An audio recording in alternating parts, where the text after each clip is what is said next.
Welcome to Anjali Media.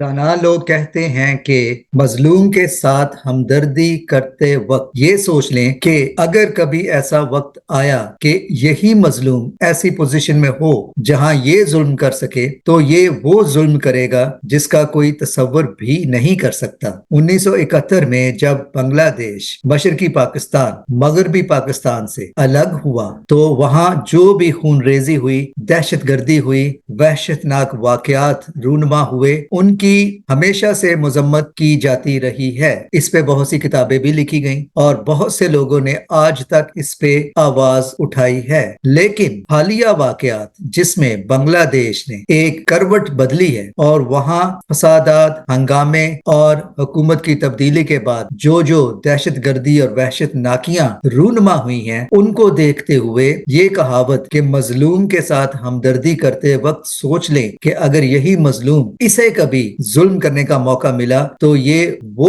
हदें अबूर कर देगा जो आप तसव्वुर भी नहीं कर सकते। आज बांग्लादेश ने इस बात को सच्चा साबित कर दिया। कल तक बांग्लादेश एक मजलूम मुल्क था जो पाकिस्तान के जुल्मो सितम के बायस अलग हो गया, लेकिन आज यही बांग्लादेश अपनी जालिमाना और वहशतनाक दरिंदगी के बायस पूरी दुनिया में एक मुकम्मल तौर पर मुख्तलिफ मुल्क नजर आ रहा है और इसके बारे लोगों की राय बदल चुकी है। तो हालिया हुकूमत की तब्दीली के बाद बांग्लादेश में जो दहशत और वहशत का नंगा नाच किया गया है उसकी मिसाल हालिया जमाने में कम ही मिलती है। वहां खास तौर पर अकलियतों के साथ जो सलूक बरता जा रहा है उस पर दुनिया तकरीबन खामोश है। गाजा में जो हो रहा है उस पे तो BBC, CNN और दुनिया के तकरीबन हर चैनल पे हाहाकार मची हुई है और सारी दुनिया का ध्यान ऑल आइज ऑन गाजा है। लेकिन बांग्लादेश में जो हो रहा है उस पर कोई आवाज नहीं उठा रहा।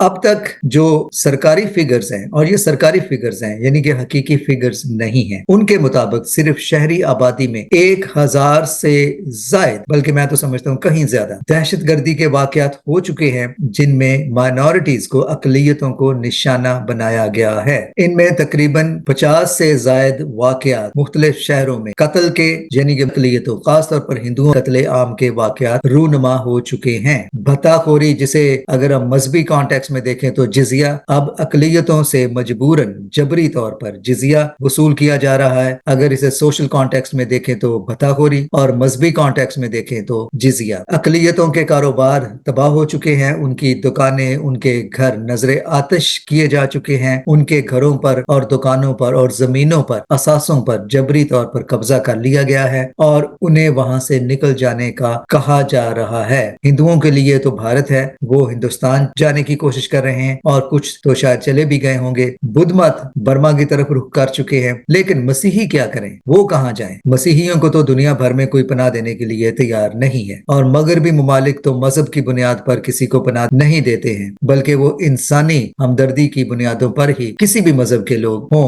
उन्हें अपने मुमालिक में आने की दावत देते हैं, उन्हें खुशामदीद कहते हैं। 1971 में जब पाकिस्तान से बांग्लादेश अलग हुआ तो वहां अकलियतों की आबादी तकरीबन 20% थी, जो कि अब 8.6% तक महदूद हो गई है। अगरचे पाकिस्तान का भी कुछ ऐसा ही हाल है। क़याम पाकिस्तान पर अकलियतों की तादाद बहुत ज्यादा थी, वहां भी अब अकलियतें सिर्फ कमोबेश 3% ही रह गई हैं। बांग्लादेश में 170 मिलियन की मुस्लिम आबादी में हिंदुओं की तादाद 8% है और मसीही सिर्फ 1% रह गए हैं। अब मैं इस वीडियो में जो थंबनेल पर बात लिखी है उस पे आ जाऊं, और वो ये है कि जब ये हंगामे हो रहे हैं, बांग्लादेश के एक मसीही ने एक लाइव स्ट्रीम में कुछ ऐसा वाकया बयान किया जिसे सुनकर कोई भी इंसान, अगर वो इंसान है, अगर उसमें कोई इंसानियत की जरा भी रमक है, यानी कि वो अपने आप को मुसलमान ना सोचे, हिंदू ना सोचे, सिर्फ इंसान सोचे। लेकिन ट्रेजेडी ये है कि मुसलमान कहते हैं कि पहले मैं मुसलमान हूँ, इसके बाद कुछ और हूँ। ये वाकया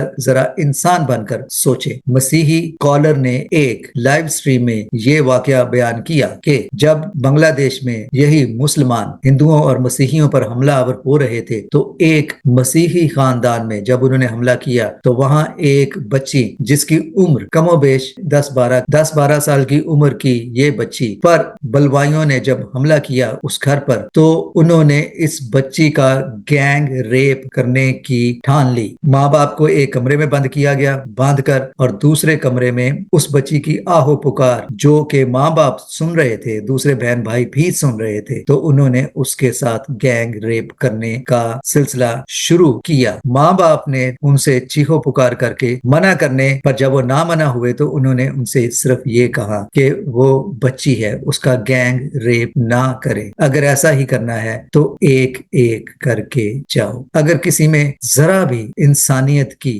ذرا سی بھی کوئی رمق ہے چاہے وہ کسی مذہب کا ہو, یہاں سوچیں انسان بن کر کہ ان درندوں نے ماں باپ کے سامنے اس بچی کا گینگ ریپ کیا اور وہ منتیں کرتے رہے کہ کم از کم ایک ایک کر کے ہی جاؤ. اس واقعے کے بعد اگر کوئی انسان ہے جو سن رہا ہے تو اس کے دل میں ان لوگوں کے لیے, ان کی تعلیم و تربیت کے لیے, ان کی سوچ کے لیے کیا عزت رہ جاتی ہے. ایسے واقعات کسی مذہب کا بھی ہو, کوئی بھی ہو, کہیں بھی ہو, چاہے وہ فلسطین ہو, اسرائیل ہو, پاکستان ہو, عراق ہو, یورپ ہو, ویسٹ ہو, پوری طرح سے مذمت کی جانی چاہیے. اس میں مذہب, نسل, رنگ, قوم کوئی بھی ہو, اس کی سخت سے سخت الفاظ میں نہ صرف مذمت کی جانی چاہیے بلکہ ایسے لوگوں کو سخت سے سخت سزا ملنی چاہیے. میں جنت اور جہنم کی عام طور پر بات نہیں کرتا, لیکن جب ایسے واقعات ہوتے ہیں تو پھر یقین آ جاتا ہے کہ جہنم ہے اور جہنم ہونا چاہیے ایسے لوگوں کے لیے.